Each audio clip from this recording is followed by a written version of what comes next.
Et on va poursuivre à toute vitesse avec Vinci. Là aussi, on l'évoquait il y a peu, 2 mois exactement.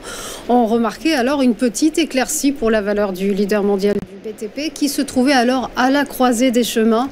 Mais il semble que ce chemin se soit encombré depuis avec des signaux au rouge. Ah oui, alors tout à fait. Hein. Donc on a Vinci, là j'ai un graphique qui est sur plus long terme, hein, il est sur un peu plus d'1 an, et on voit que Vinci en fait est totalement sans tendance.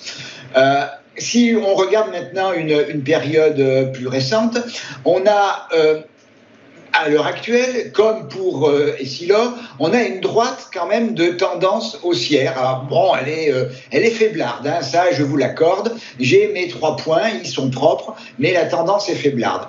On avait justement rebondi sur ce qui n'était pas encore une droite de tendance hein, au mois de juillet, et on était reparti sur un schéma haussier qui nous avait amené dans la zone des 111-112 euros, niveau auquel eh bien, on a commencé à repartir à la baisse, et on est en train de faire eh bien, des plus hauts, plus bas les uns que les autres, des plus bas que les uns que les autres. Donc on est depuis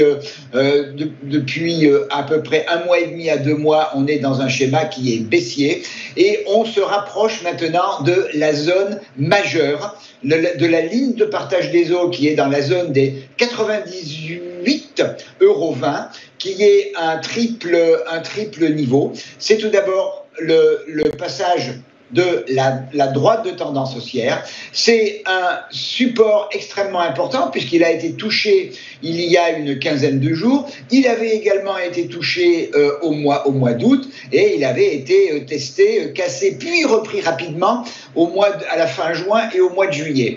C'est également, alors j'ai mis également les bandes de Bollinger. La bande de Bollinger est très baissière, donc il faudra la surveiller et attendre un éventuel retournement de la bande basse. C'est au moment où on viendrait tester cette zone des 98,20. C'est elle qui va tout déterminer.